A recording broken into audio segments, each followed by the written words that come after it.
What's good everybody? Hip Hop List Daily here with a brand new video. So not too long ago, I started to do some Chicago gang documentaries. I made videos about black gangs, Latino gangs, and even white gangs. So today I thought to do a recap of these videos. With that being said, welcome to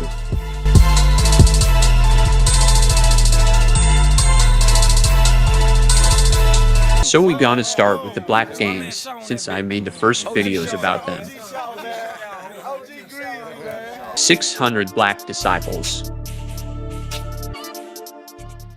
600's history goes way back to 2004 when they were clicked up with Front Street Black Disciple set. So the majority of 600 members were known as Bricks. This clique was a force in 2004, and with power comes the enemies. Later in 2004 though, they would start beefing with what is now known as MOB Gangster Disciple set, but what was known as M-Town back in 2004. The beef would start when an M-Town member killed Emma. By the end of 2005, the Bricks got their own territory in Front Street because they were so respected at the time. But in 2006, Front Street, Brick City, and Euro City Gangster Disciple set would start beefing for an unknown reason, but probably because of a fight.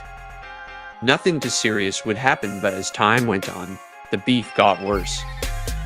Front Street Brick City didn't look at Euro City like that though, because at that point they were only around for a few months.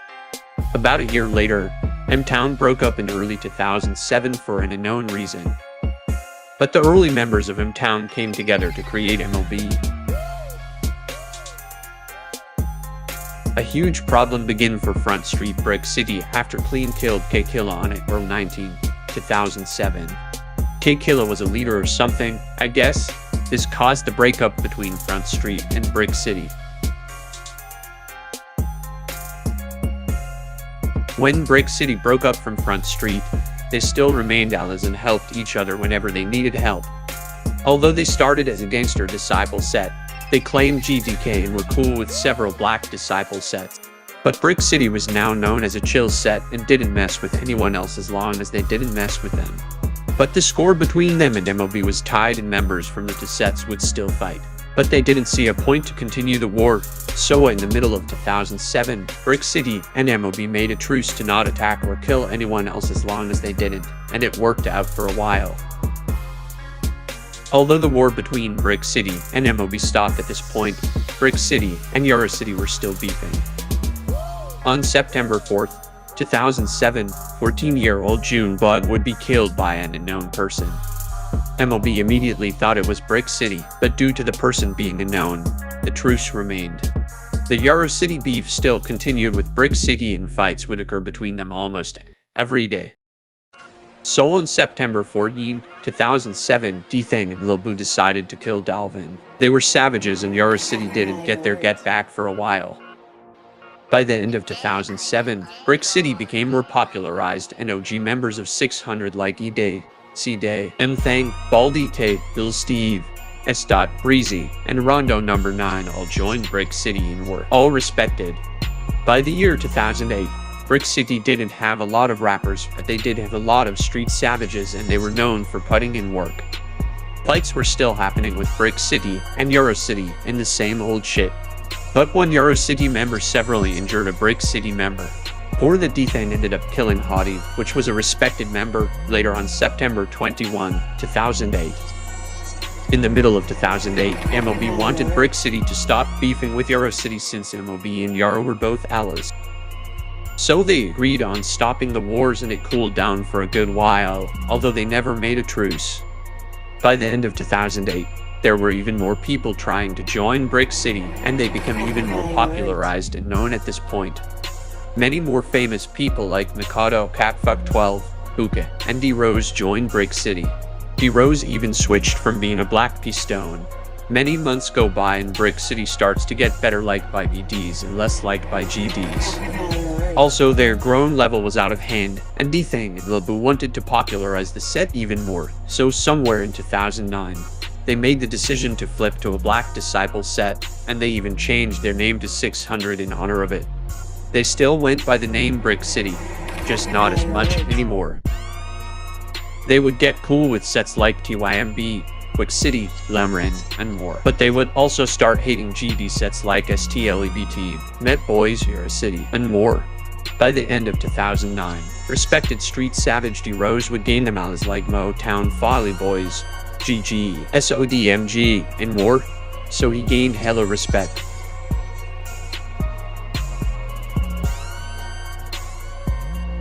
Many 600 members would start their rap career in 2010, such as Breezy, S. Dot, and more. And by this time, El Capone joins 600 and he changes the game for them forever. In the middle of 2010, Ethan got bored and decided to troll around the MLB and STLEBT hoods. He used to ride around on his bike around the area where he would beat up and rob several GDs, and allegedly even stole Lil J's shirt one time, Lil J being an STLEBT member and rapper. This would go on for many more months, and by the end of 2010, MLB didn't really know if he would follow the truce or not. On September 13, 2011, D-Thang would be shot and killed by MLB for all the constant robberies and shootings. He was allegedly killed by Domo, and allegedly Boss Trell STLEBT was at the scene. After the death of Tuka, a love member from STLEBT, on January 12, 2011, a lot of things started getting out of control. But this only made 600 more popular as E-Day starts rapping, and it's even rumored that he introduced Chief Keef to 600 in April 2011. Chief Keef started to rap, and he kept using the term smoking on Tuka, saying this about a dead member, it's disrespect in Chicago. By Chief Keef singing about this sentence got popular and brought a lot of attention at Chicago's 600 and Black Disciples. Keef was 300, by the way, a BD set that is clicked with 600. I told y'all earlier that a lot of 600 members started to rap. They became very known in their city, even around United States. They made a rap group named Team 600. They were very talented, but a special duo from that team made national headlines. El Capone made 600 very popular with his hit Somewhere. Then Rondo number 9 came with his banger songs. Team 600 was on its rise as something happened that started to change everything. Team 600 thus fall, El Capone's death and Rondo's arrest. Team 600 started to become professional, but do not forget that they're still savages from Chicago and they are surrounded by savages also. El Capone's death in 2013. On September 26, 2013, 600 lost one of their greatest members, El Capone. He would be walking out of his studio and was shot and killed by 051 Young Money, and known 600's enemy gang. Lil Mick, Rocco, and Miko were the ones on the hit, and they would become the most hated members on 051 after that. Rondo and C-Day's rest in 2014. On February 22, 2014, Rondo number 9 and C-Day, a known 600 member and Rondo's best friend, killed a former member of Murda Town named Javon Boyd. Was an innocent man trying to change his life at the time. Allegedly, after Rondo and C-Day met some girls, they called them about a problem with some GDs. Rondo and C-Day would slide over and mistakenly killed the driver. A few days later, they were arrested. They were sentenced to 38 and 39 years, and Rondo's rap career was thrown away. Tay600's snitching allegations. Tay600, it's another known member of 600 gang and Team 600. He was arrested around the time when Rondo and C-Day were arrested. However, he beat the case or something like that, and the whole Team 600 started to hate on him and lie that he snitched on Rondo and C-Day. E-Day, another Team 600 member, and C-Day's bigger brother started to put out fake paperworks to prove that Tay snitched. By the time Tay started to fight this hood case and proved they were lying and detached from 600. So that's how they lost another member. 600 Brezzy, it's another member that moved away from the negative shit and moved on with his rap career. On July 31, 2021, E-Day was shot and killed in the result of old beef with 051 Young Money. So another member lost. So Team 600 don't exist anymore, but the 600 gang's still around, but most of their active members are either dead or in jail, making them slowly die.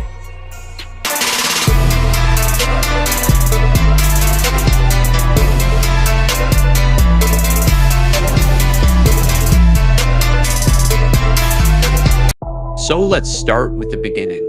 STLEBTVK Tookaville, Tooka Gang 63rd is an alliance between the two gangster disciple sets STL and EBT. They are technically two sets in an alliance, however they are extremely close to the point where many members overlap, and they basically ride as one. However, if you want to be technical about it, EBT and STL are two different sets with basically the same history. STL and EBT are located around the area of 63rd and St. Lawrence. Their exact territory runs from 63rd to 65th, Vernon to Champlain. Originally being founded in the late 80s, early 90s, STLEBT originally was made by family as well as allied members who formed two blocks as a part of an alliance. EBT was claimed at 64th and Everhart, and STL was placed at 63rd and St. Lawrence. STL was known as Boss City then, and EBT was known as Murderville. STL wasn't a popular active set, but a low-key set that didn't have serious beef with other ups, but EBT was known for putting in work where they mainly beefed with YMB 065, TYMB, and Zone 7 Trap City.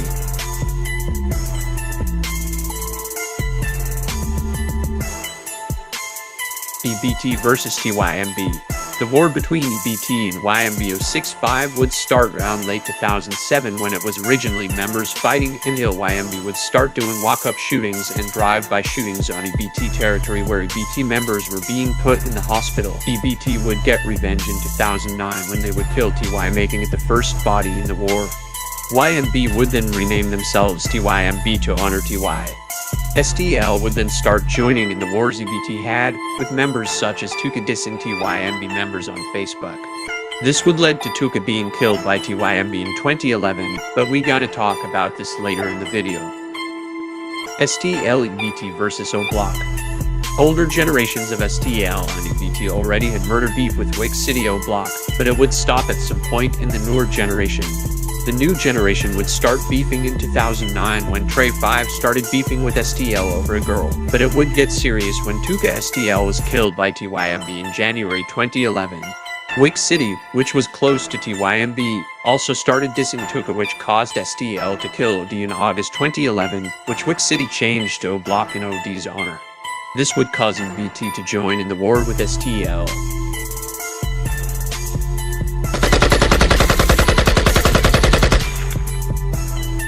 Tooka was a gangster disciple from the set STLEBT who was the younger brother of Lil Mark 051 Young Money and the older brother of SCO STLEBT. After Tooka's death, STLEBT was renamed Tookaville and Tooka Gang. Shondell Gregory was born on August 11, 1995, and originally grew up in the Low End on 49th and Calumet. On January 12, 2011, at around 6:48 p.m., Tooka was at the bus stop on 63rd and St. Lawrence waiting to return home, until a dark-colored vehicle pulled up. An unknown passenger who was wearing a half-mask jumped out and shot Tooka. It is also rumored that the shooter would approach Tooka and would ask him what the time was and would then open fire after Tooka looked at his watch. In 2012, Chief Keith, who was a member of Tooka Cable's Ops, created the term smoking on Tooka, which is a huge form of disrespect in Chicago. He made it popular, so around 2013 a lot of famous faces started to say that without knowing what it really means. Modale. One of the fallen members of STLEBT is Modale, who was shot and killed by the famous rapper from Chicago, King Von. Von shot him 3 times. Boss Trell. Boss Trell was also an STLEBT member, but he wasn't an ordinary gang member. He was a professional assassin. It is rumored he taught K, who was Trell's colleague, how to do it. Boss Trell was good with arms, and there are videos on the internet with him operating guns. Boss Trell allegedly killed an enemy member known as Sherrod. Trell was murdered before he was trying to flee the town. It is rumored that UP members J Money and T-Roy were involved in this. Can't Get Right. Can't Get Right was also an STLEBT member. He was known by Man Man. Man Man was killed on 16th of June 2018 in front of a store by a gunman. Around 2012, based on their gang beefs, gang members from STLEBT started rapping and dissing enemy gang members in their lyrics. That's how Flyboy Gang was born, with members like FBG Duck and STLOG. Lil J, aka the Clout Lord, Billionaire Black, an ex-Black Disciple member from Welch World, and many more STLEBT members. They made a lot of noise in Chicago and around the United States. In my opinion, they were better than Team 600, the music group which I talked about in the previous video, because they stayed together during a lot of years.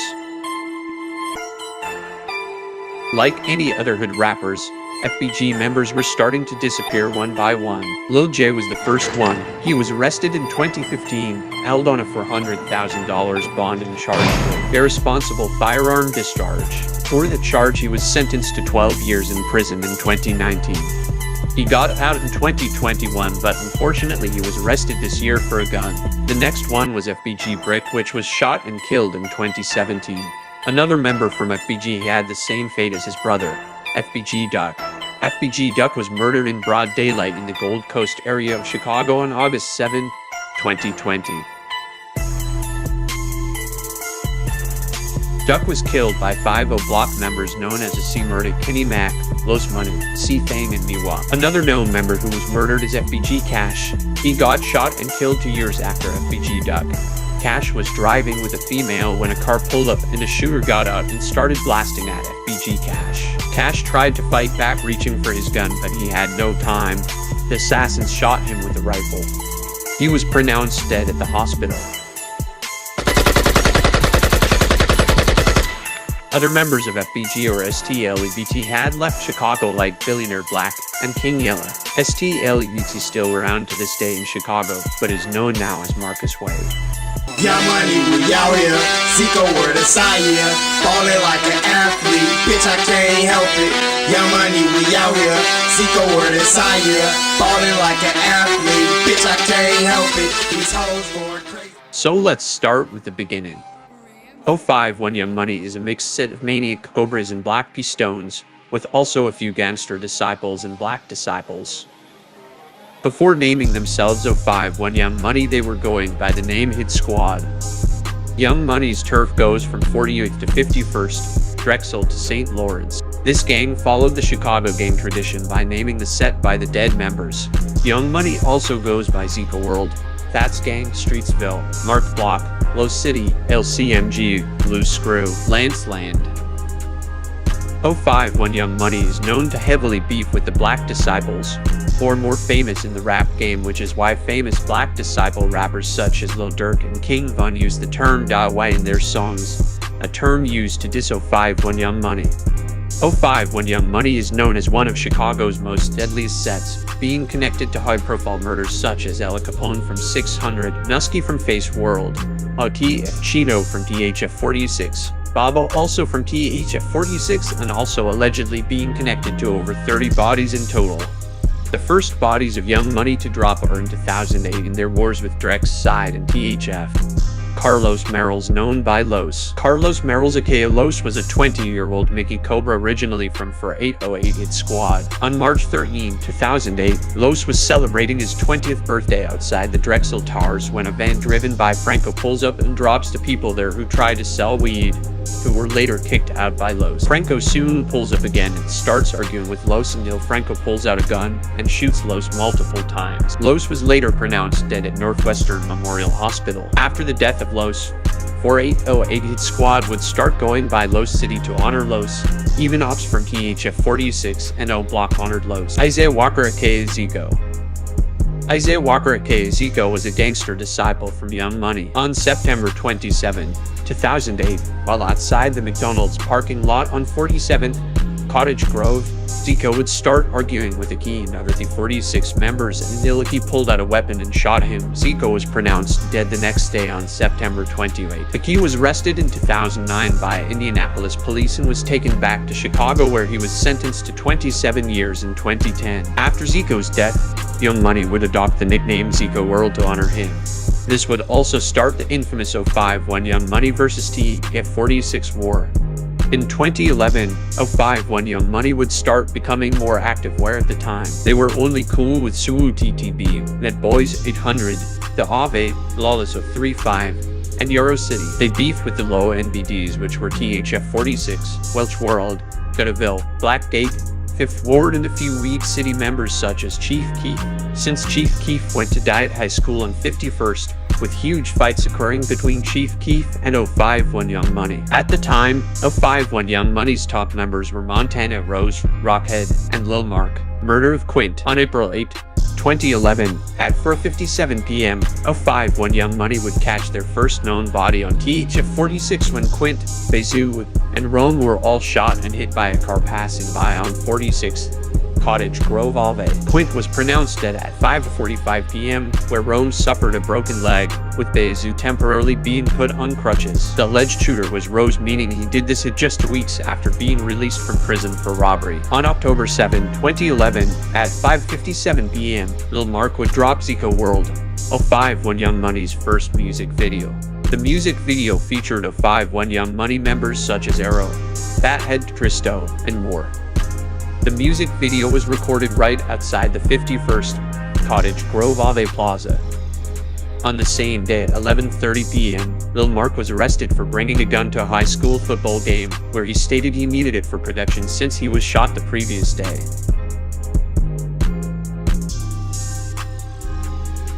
"2012 was a big year for 051 Young Money. They would now start beefing with the Woodland, Washington Park, Englewood BDs such as 600, Lamarin, TYMBO Block, and more. They also became cool with the Woodland, Washington Park, Englewood GDs such as STLEBT, Brick Squad 069, MOBE, and Wooga World. They would also lose big members such as Fathead and Lil Chief. On February 2, 2012, 051 Young Money would start the war with 600 after Shaq was at a party with other 600 members such as C-Day, M-Thang, D-Rose, and much more. Shaq would then go in an alleyway to urinate until he was then shot by one or two shooters and pronounced dead. The shooters were rumored to be Kiddo the Drilla and Melly, since Melly lived on 59th and Calumet. 600 and 051 Young Money started having tension in the middle of December of 2011, which caused Shaq to get killed.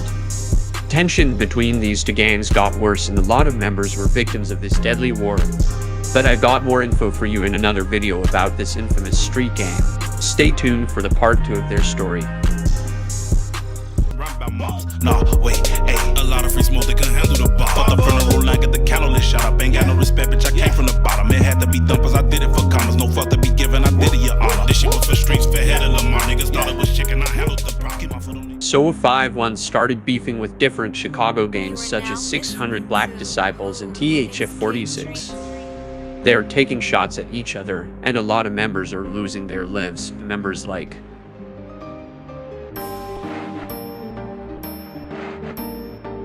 on June 22, 2012, Fathead was walking on 17th Union Ave with a female friend until Gray Van would pull up until a passenger would exit, shooting him. Fathead's friend managed to escape, where she would witness the shooter standing over Fathead, shooting him 7 more times. Fathead was a big loss for 051 Young Money since he was only 14 years old. 051 Young Money would adopt the nickname Fats Gang to honor him. Days later, on July 10, 2012, C-Day was arrested for Fathead's murder. OJ and S. were also arrested, but they were all released due to lack of evidence. Fathead's death was supposed to be get back for Shaq, since it is rumored Fathead was claiming Shaq's body.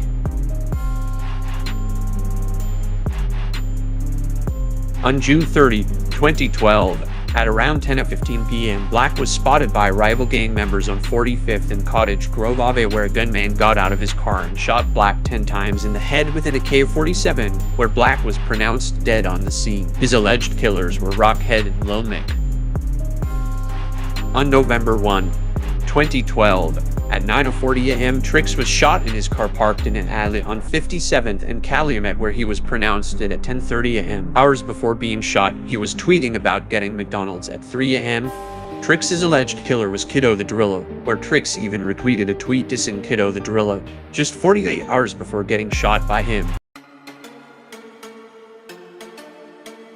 In 2013, 051 Young Money would start becoming one of the most hated sets in Chicago after they would get back for Fathead on 600 and Lamarin by killing El Capone, 600's most clouded member rapper, and would also kill Lil Rob, a respected member from Lamarin. 051 Young Money even started beefing with the Woodland GDs, such as STLEBT in Yor City. The Die White movement was now starting to become popular, with Lil Durk starting to diss them multiple times.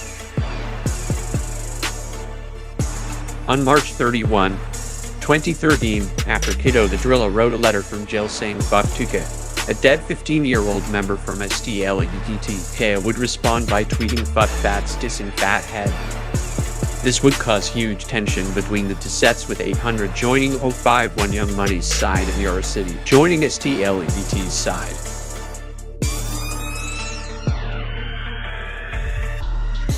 On April 22, 2013, 051 Young Money would lose their 7th member, named Cornbread, who was shot and killed on 50th at Evans Ave. His killer Kevo was caught and is now locked up for it.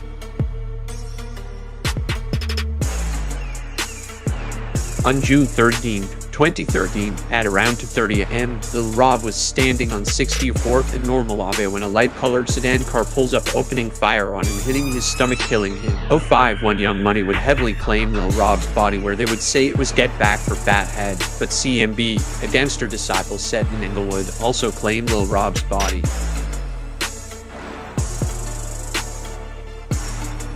On September 26, 2013, at around 6:50 p.m., after Ella Capone left the back of the studio, he was walking down an alleyway on 70th and Stony Island Ave until when a gunman approached him, shooting him a couple of times, and then fled the scene. He was pronounced dead a few hours later.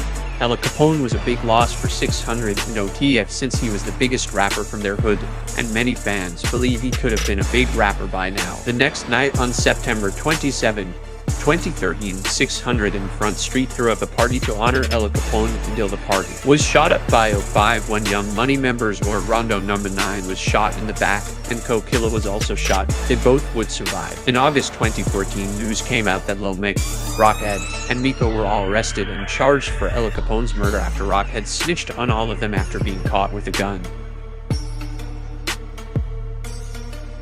On October 22, 2013, 051 Young Money and STLEBT would squash their beef after Lil J would tweet out that he is cool with them on October 24. In December 2013, a video of members from 051 Young Money, STLEBT, and Yara City going to Black Gates who dissing them would be posted.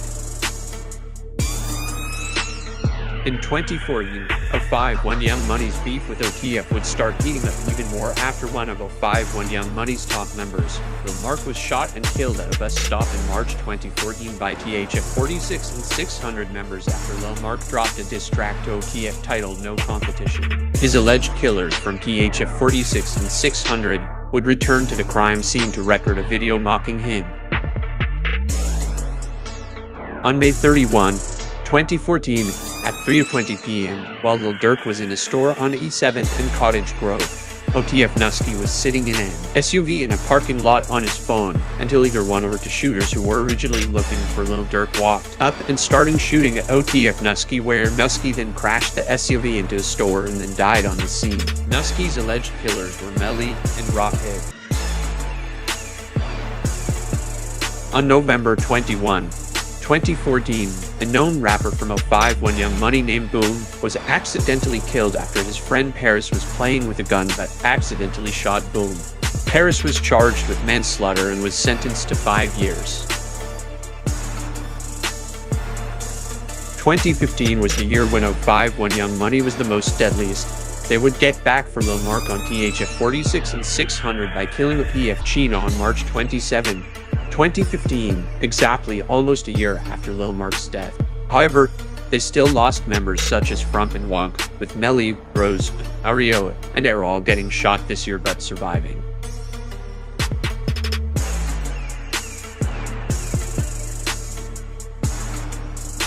On April 3, 2015, at around 11:30 a.m., Lil Boo was walking on 58 and King Drive until a gold-colored vehicle pulled up with a passenger, opening fire on Lil Boo, where he was pronounced dead at Northwestern Memorial Hospital.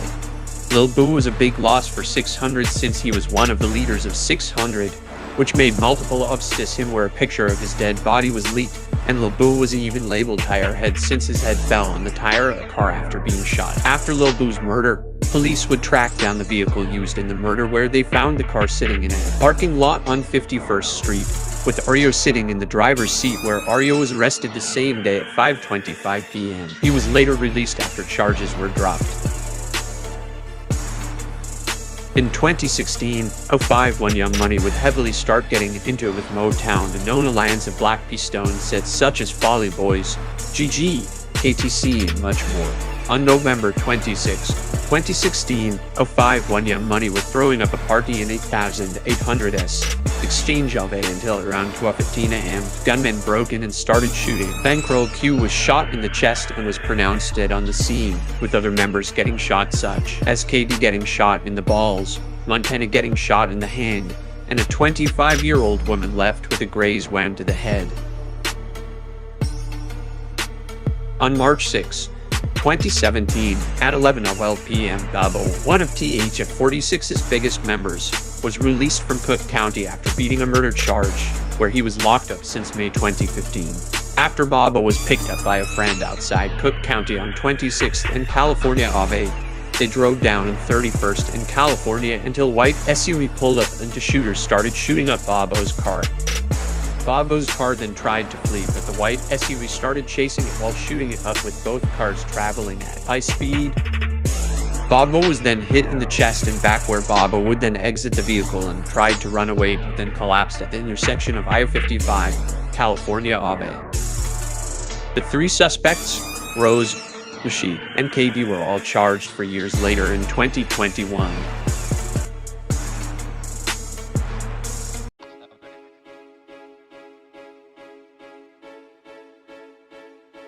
O51 Young Money still around even to this day. It is one of the most active and strongest gangs in Chicago. So these were the Black Gangsters of Chicago. You'll probably know them because of the social media.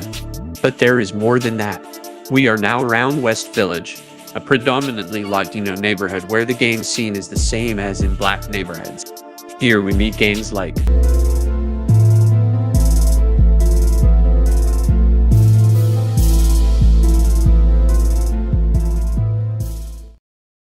So the Satan Disciples is a known street gang from Chicago involved in shootings and street violence.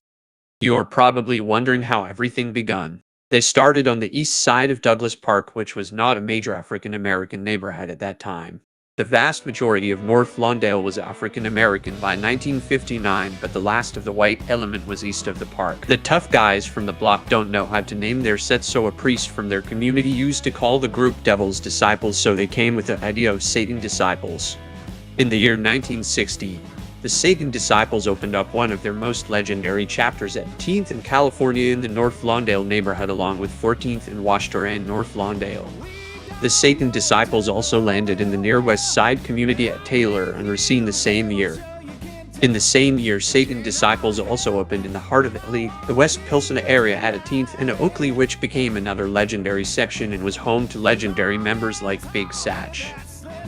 Now the SDs were in 3 different neighborhoods within just 1 year of their existence. Satan Disciples started to occupy more and more territories, and the ones who were not with them didn't like that. So they started beefing with gangs such as Gaylords, Ambrose, and the Latin Counts. One of their major ops were the Indimpus Latin Kings, who pushed into Disciples' turfs, challenging them into gangs fights. So the Satan Disciples is active now. They made their own sweaters, clothing that was popular among the Chicago gangs in that era. Every gang had its sweater with its symbols on it. Satan Disciples had the idea of a baby devil with a pitchfork that came from an old comic book that the first members of the gang used to read. The SDs remained a very small fighting club in the 1960s, but managed to keep all their turfs. SDs did lose some numbers in the later 1960s due to some members getting drafted or enlisting to serve in the Vietnam War. However, those members were replaced by younger Mexican youths, but it still stunted the SD's ability to grow larger at the time.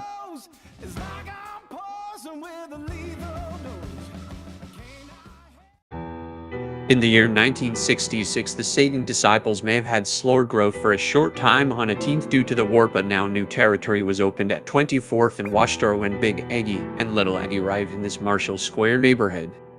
This would become a legendary chapter that would eventually spread up and down 24th Street between California Ave and Western Ave. At 24th and California, Satan Disciples and Latin Kings would clash for many years as both groups claimed this territory. Ambrose and Latin Counts were gunning for complete control of Pilsen, while Latin Kings were trying to dominate Little Village entirely. Satan disciples viciously fought all these gangs. In this battle for territory, SDs had their own problems inside of the gang. In 1971 or 1972, King Satan was no longer the leader and King Canary took over. It was in the early 1970s when a Satan disciple named Kingfish flipped to become a Gaylord. After he flipped, he convinced many white regional SDs to become Gaylords, and this began the 18th and Western Gaylords. These Gaylords started because they felt threatened with the neighborhood becoming majority Mexican. So around 1975 and 1977, the Satan disciples are brutally taking over the city of Chicago, opening chapters and claiming turfs in the southern part of the West Town neighborhood and all around Pilsen area. They gained new enemies such as C-Notes. Satan disciples joining folks. In the year 1978, a significant amount of Satan disciples were now locked up in prison, including some original members. Same year and month when the Folk Nation and People Nation were created in Statesville Prison.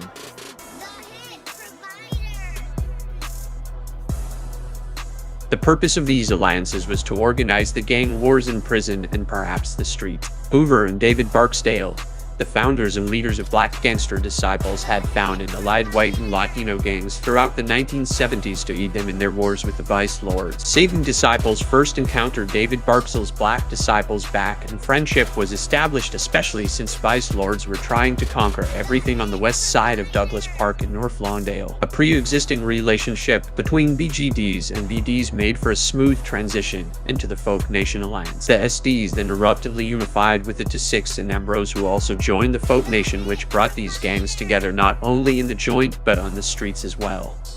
When Folk and People began in 1978, Satan disciples, T6 and Two Boys formed an alliance called Insane. T6 and Satan disciples took it a step higher and became Insane Gangster.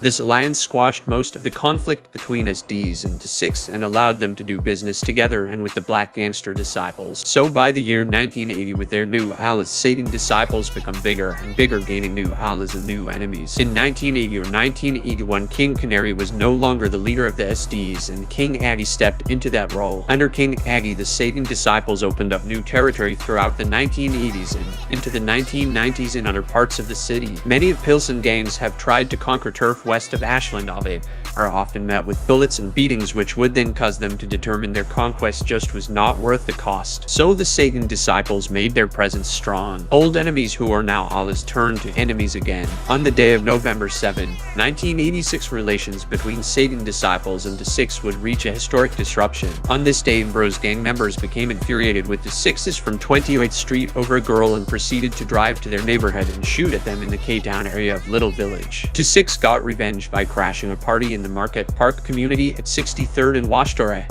held by Ambrose in their territory. After this, the Satan disciples declared war on T6, which would become a legendary war that never ended. Because of this war, the T6s dropped the Insane from their name and became just Gangster T6. In the 1980s and first half of the 1990s, the SDs had spread into many Chicagoland suburbs, especially the suburb of Cicero in 1992. Bobby D and Waco D brought SDs to Cicero in 1992.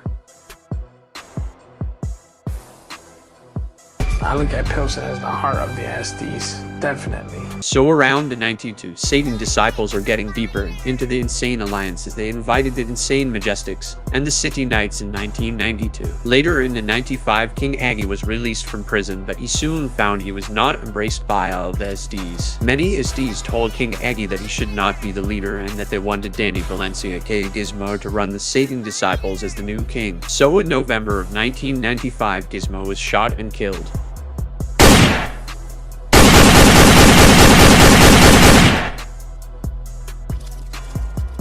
After that, the Satan disciples never had another king. As the 1990s progressed, the SDs had grown into several thousands of members, becoming one of the largest street gangs in the city. Over time, some sections would pop up while others would close down. They eventually would grow to have almost 10,000 members. Satan disciples remained an active gang even to this day, with new leaders such as Christopher Wilson, who has been sentenced to prison for nearly 2 centuries.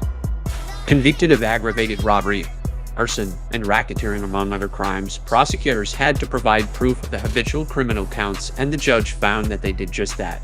Wilson received a sentence of 193 years. Gang rivalries are the same as in the past, with members from Satan disciples keep shooting at Latin Kings. Like the last year when David Chavez and Xavier Encarnacion were charged in a count of first-degree murder in the fatal shooting of 34-year-old David Lopez. Lopez was shot about 7:50 a.m.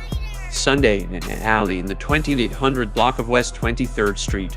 Chicago police said. Police surveillance footage shows that Encarnacion and Chavez walked from Satan disciples territory into Latin Kings territory with two other men and approached Lopez, whom they did not know, as he stood behind a retractable steel gate in the backyard of a home. Prosecutors said Chavez beckoned Lopez to the gate and asked him for a cigarette, while Encarnacion threw up gang signs for the Latin Kings and addressed Lopez as King, prosecutors said. Encarnacion also tried to do a king handshake with Lopez, prosecutors said, but Lopez just nodded and said cool. When one of the other men tried to shake hands with Lopez, Lopez said something in return, and Encarnacion reached through the gate and shot Lopez in the face then 8 more times in the chest as he laid on the ground. After the shooting, Chavez and the shooter ducked into a nearby gangway in the 2600 block of West 23rd Place. An officer who saw them running into the home identified them as suspects after hearing their description over police radio, sparking a standoff that resulted in Chavez's arrest when he tried to run out to the alley behind the building. The alleged shooter was not found in the home and has not been taken into custody. Encarnacion was arrested Monday after being identified through video and other means as one of the suspects. Prosecutors said, so the SDs remained a vicious gang through the years with dangerous and active members wearing yellow bandanas.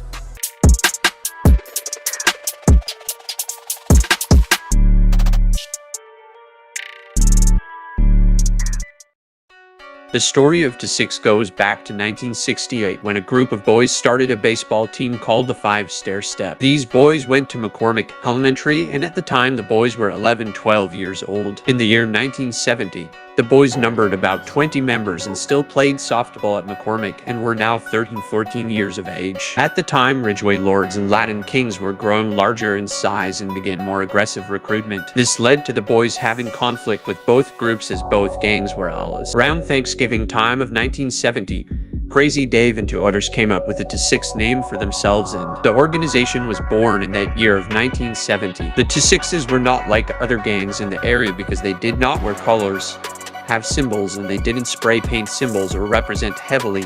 They just knew who they were, and so did enemies, and they dealt with those enemies. By 1972, the T6s became a little more known around the south side as far as the Midway area, but they're still not a heavily known group. In the later part of 1973, the original T6 members began to recruit new members outside of Gary Elementary School, located at 31st and Hamlin, making the group a little larger in size. In the year 1975, T6 was big in that area near the school. By this time, T6 was hanging out at Sugar Lounge located at 26th and Sawyer. This is when the original T6 began to come up with plans to take over the K-Town area of Little Village. The second chapter of T6 began in the year 1977 in wake of the growing gang population in the Little Village area. So the T6 gang became active and claimed more turfs in their neighborhood, having more sets such as Bush Nation with members like Teddy Ragone as aka Sweetwine, the dude that made ties with the Monty Mayer family. One of Alfonso Ayala Sr.'s nieces, cousin of David Ayala, married one of the Monty Mayers named Teddy Sweetwine Ordonez. Sweetwine was from the notorious Monty Mayer family that was known for controlling a major part of the heroin drug trade connecting Mexico to Texas, then Texas to Chicago. Monty Mayers were the largest suppliers of heroin on the west side of Chicago since 1970. When Sweetwine married Ayala's daughter, this connected the Monty Mayers and the Ayalas together for business. This connected T6 with the cartels of Mexico. But how exactly? One of the bigger dealers in the area was Alfonso Ayala Sr., who operated a drug business out of his clothing store at the intersection of 26th and Kedville called Alfonso and Elias. The T6 crew met at the sweater shop owned by Alfonso Ayala Sr. on the second floor to do business where Alfonso's sons ended up joining T6. This meeting made T6 gang stronger because of the connections with the cartels of Mexico. The T6 crew was supplied with superior firepower over all the other street gangs in the neighborhood, especially Ridgeway Lords and Latin Kings. So as I'm telling you, Alfonso Ayala's oldest son Tyron joined the T6s, followed by Alfonso Jr., who was 16 at the time, then followed by David Ayala, who was the third oldest and was 14 at the time, then eventually the youngest brother Joey joined. In the year 1977, 16-year-old Alfonso Ayala Jr. the son of Alfonso Sr., took the T6 name in conjunction with the T6 crew and converted the T6s into a street gang, giving the organization their colors of black and beige, their sweaters and symbols. This is when Alfonso's 14-year-old brother David Ayala became a T6, now that it was a gang for use too. T6s became a major force to be reckoned with, especially since they were connected to the Ayalas, the cartel, and the Montemayor family. Since the majority of the Montemayors resided in Texas, this is how T6 as an organization became so connected to the state of Texas and were able to open chapter in that state over the years. So T6 got into business, but let's not forget that they're still a street gang, and they need their reputation in the streets. T6s ran into other rivalries, including vicious wars with Satan disciples, Ambros, Villalobos, and Artistic Kents. T6 did ally up with Sin City Boys and even flipped some of their members into T6 once they became a street gang in 1977. In the year 1977, T6 hit the ground running as they immediately began rapid expansion as they opened the K-Town T6 branch in more western Little Village in the area. The reason K-Town section started is because the Ayala family moved to this area, and the Ayala family had their clothing store in this area. Also, in 1977, T6 also opened up the Chi-Town T6 branch right after K-Town opened in the area of Little Village. In 1977, as T6 was spreading to the K-Town section, Alfonso Jr. had moved to the intersection of 38th and Albany in the Brighton Park community. The late 70s was a time of great expansion for T6, and by 1980, T6 opened in the suburbs of Cicero and Joliet. The Cicero branch was Alfonso Jr.'s idea in 1979, but it didn't open until January of 1980 because El Jr. was shot to death in 1979. T6 joining folks. Despite being a new organization, the T6 Nation were invited into the Folk Nation Alliance in the year 1978 because T6 had allied and started doing business with the Black Gangster Disciples, and because T6 now dominated almost all of West Little Village. T6 was also considered a great candidate because at the time they were one of the fastest growing organizations in the city, and their connections to the cartel ran very deep at the time. This is when T6 took on the name Gangster T6. I do not know the whole story of how T6 linked up with Black Gangster Disciples, but it very well may have been for a drug connect, or the link may have been established because they did it for each other, like how the relationship developed between Ambrose and BGDs. The death of Alfonso Jr. becoming the legacy of Ayala. With great expansion brought great tragedy, as Alfonso Ayala Jr. became heavily marked being the leader of such a fast-growing organization. On August 31, 1979, Alfonso Ayala was shot to death on a front porch in a drive-by shooting. He was killed at 18 years old.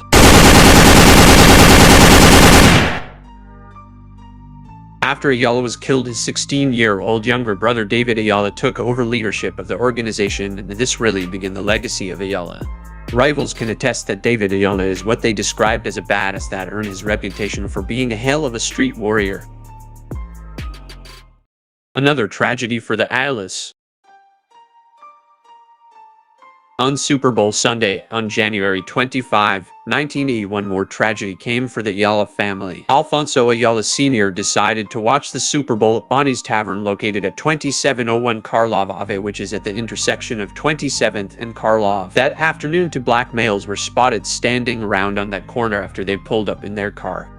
According to the court documents, the two black males entered Bonnie's Tavern through different doors, one through the side door and one through the front door. One of the men was Clayton Rockman, who asked the bartender where the bathroom was. A very short time later, Rockman and the other men started shooting as they gunned down Alfonso Ayala, then fled out the side door. Rockman was later arrested and convicted of the murder. He is still in prison for the crime.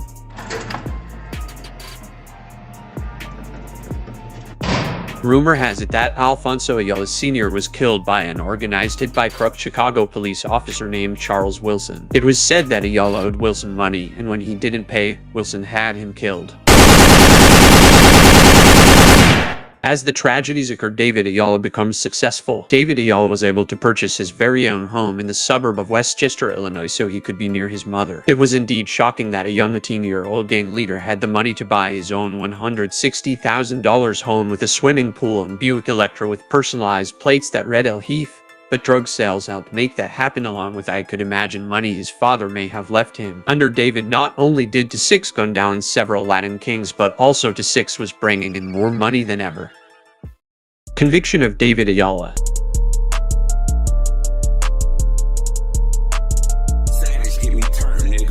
In the newspapers and court documents, David Ayala allegedly held a meeting at his suburban home on August 16, 1981 in Westchester, Illinois, discussing a perfect attempt to wipe out more Latin Kings. The discussion led to a sighting of Latin Kings at Piotrowski Park, located in the Little Village neighborhood. Ayala then loaded the van that he owned with a shotgun, machine gun, a rifle, and a pistol, and Ruben Paloma and James Soda headed to the park where a baseball game was being held under orders from David. The two shooters then got out and stormed the park, firing several bullets into the crowd, striking 3 people. 2 of them died. Unfortunately, the 2 that died were not members of the Latin Kings, but the one that was wounded was indeed a Latin King gang member. By October 1981, Ayala was arrested, then convicted of the murders in 1983 and sentenced to spend the rest of his life in prison. Behind bars, Ayala was still able to successfully run the T6 organization all throughout the 1980s and was able to direct street leaders. Ayala was highly respected and feared behind prison walls, not only because of his connections bound to Six, but also because of how he did business, and he was said to have more money than any gang leader in the Chicago area. Behind bars, he was pivotal within the Latin Folks Alliance and was one of the biggest voices within the folk nation. By 1998, David Ayala was transferred to TAM's Supermax facility in Tams, Illinois. Now Ayala was fully cut off from any T6 operations. 2 years later, David Ayala announced he was no longer affiliated with the T6 organization, but he was kept locked up in Tams until the facility closed in 2013. So the T6 down, it's now behind bars, but the gang is still active in the streets, clashing with their rivals.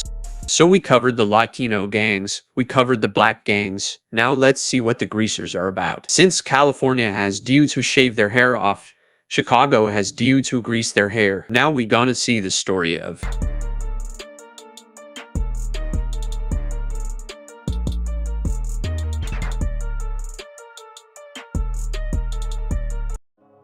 So everything started around 1950s when the Gaylords were not a gang. They were a social club. The original Gaylord Social Athletic Club that started on Taylor and Ashland in Chicago. They were not a gang and never got into any fights with other clubs. They were an authentic social club, participating in different activities such as sports. Members back then didn't wear no bandanas or specific clothing to show their affiliation.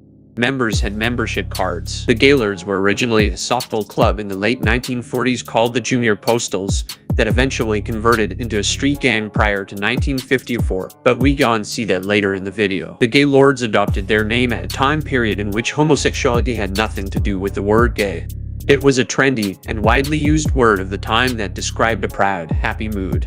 Later on, the Gaylords started claiming bars, street corners, and stores as the crime rate risen. As the time goes on, the Gaylords were a well-known street gang by the early 1960s. Groups like these were referred to as greaser gangs because of the greased back hair and other distinctive habits. The Gaylords and other gangs in general during the early 1960s were far from the insane violence that would come about decades later. Drug sales and usage at this time was a rarity. Gangs basically fought battles over turf, girls, or other rites of passage. Up until the early 1960s, the Gaylords were basically considered just a simple turf war gang. So with that being said, Gaylords grew into a serious street gang. With them expanding, they gained enemies such as C-Notes and some small groups of Puerto Rican gangs like the Imperials and Skulls. They adopted colors like gray and black or light blue and black depending on the section. Celtic cross with a sunburst would become the permanent Gaylords as symbol. They kept opening chapters around the city of Chicago, like in Little Village, where everything became a racial thing. In the year 1962, the Gaylords in Little Village had new competition. Some of the first Mexican families were moving into the Little Village community at that time, and soon the first Mexican gang started at this intersection to defend themselves against the Gaylords. This gang of kids called themselves the Markings, naming themselves after Marshall Boulevard. The Gaylords were furious about these young invaders and fought them. It was a strong and big bully in Little Village called Gaylords, and the small Latino gangs couldn't compete, so they called for help. The Markings got connected with the Imperials and other gangs from up north and merged into one organization known as the Latin Kings. The Latin Kings hit the ground running and soon became a major force to be reckoned with. This meant more trouble for Gaylords. Latin Kings spelled trouble for the Italian, Irish, Polish, and German gangs, so from here, This turf war became a race thing. The Gaylords responded to this by calling a truce with C-Notes and Lazy Gents, who were white gangs as well, to counter the Latin Kings. By the mid-60s, the Gaylords had hundreds of members that terrorized Puerto Rican gangs and many other Puerto Rican youths. In the mid-1960s, Gaylords hung out in multiple other neighborhoods, especially on the northwest side of the city in the majority white neighborhoods. This expansion turned them into a violent gang. Gaylords had grown older in West Town and became a very serious organization that brought fear to all rival gangs in the area. The Gaylords didn't wait for rivals to invade their turf. The Gaylords would come pay a visit to rival neighborhoods and wreak havoc. They were violent and would even drag the dead bodies of rivals from the bumpers of their cars down the street. Older retired rivals can still talk about how they experienced a lot of grief when they had to go against these Gaylords. As the 1970s ushered in, the Gaylords would soon become giants in the city of Chicago, expanding in many new territories. Neighborhoods were changing rapidly from white to Hispanic or white to black, and the Gaylords' main goal was to slow this down. This led to big meetings between all white gangs to attend that were mainly from the northern part of the city and some Southsiders. This was to discuss the growing problem of Hispanic gangs. These meetings had place to bring an entire unity of white gangs. The unity was a success for the next 4 years as Simon City Royals were shaking hands with Gaylords and so on. The unity was called the White Power Organization, which greatly contributed to major territorial expansion for white gangs. United 5 Organization. In 1973, Chi West, Taylor Jousters, C-Notes, Gaylords, and PVPs attended a meeting in Wicker Park. This meeting was to discuss the creation of the United 5 organization, which was put together by these 5 clubs that were going to team up against the Hispanic gangs. Chi West decided to decline membership into the alliance, but Gaylords, C-Notes, Playboys, Ventures, and Pulaski Park all agreed on forming this coalition. This unity brought about an incredible friendship between these 5 gangs that would bring about some of the closest brotherhoods over the next decade and would help each of these organizations expand much larger. They wore white armbands to show their affiliation. The ending of White Power Organization. The White Power Organization Alliance was officially ended in 1975 after 3 murders shook up the Gaylords, Simon City Royals, and Insane Popes. It all started in April of 1975 when Latin Kings murdered the leader of the Simon City Royals called Bimbo. He kept Royal and Gaylord relations real tight and kept both gangs from going to war. White Power Organization was over, and Gaylords made that clear by gunning down the leader of the Insane Popes, Larry Larkin Morris, in April of 1975. That brought them to war with the Popes as well. In 1979, they were the 4th largest gang in Chicago and had about 6,000 plus members. Soon after the peak of Gaylord's success began a downfall that started with the South Side. In the year 1980, Ashland Gaylords came in and as many members joined the Bishop's gang. The surrounding area had become too much of a black neighborhood, and white flight had severely ran its course as too many families had now fled to the suburbs. These remaining whites now had to become bishops to gain the most protection. West Englewood was an all-black community by then, taking away all the old Gaylord hangouts, and Market Park was racially changing, so there was no more for the Gaylords to claim. Many Gaylords also ended up in prison or severely addicted to hard drugs. Even in prison, Gaylords were not a thing no more. Unlike the other Chicago gangs, the Gaylords refused to join the folk or people alliances and hated gangs on both sides. So they are outnumbered and left out by everyone. Therefore, the Gaylords and the Insane Doses felt it was time to choose an alliance. They went with the lesser of the evils, which was the People Nation, because they had way more enemies on the folks' side. By joining People Nation, they made an old elite to hate them. Insane C-Notes, because C-Notes hated Latin Kings so much they refused to join the nation. This led to bloody wars between Gaylords and C-Notes. Because of this war and some sets closing, Gaylords' number has decreased. By the mid-80s, there were no more Gaylords in West Humboldt Park, West Town, and Austin, their prime hoods. In the late 1980s, the Gaylords did not grow any further in the city. Instead, their numbers in most sections were starting to decline, making it easier for other gangs to take over, but mainly the Gaylords were killing themselves with drug addiction, incarcerations, and flipping to other gangs. In the present day, there is no more of active Gaylords in Chicago. Some old members are now living normal lives living in the suburbs. Others are now homeless or in prison. This is all I got for y'all. I hope you enjoyed this video and will subscribe to see more of this. Don't forget to give a thumbs up to this video and click the notification bell to know every time I post something.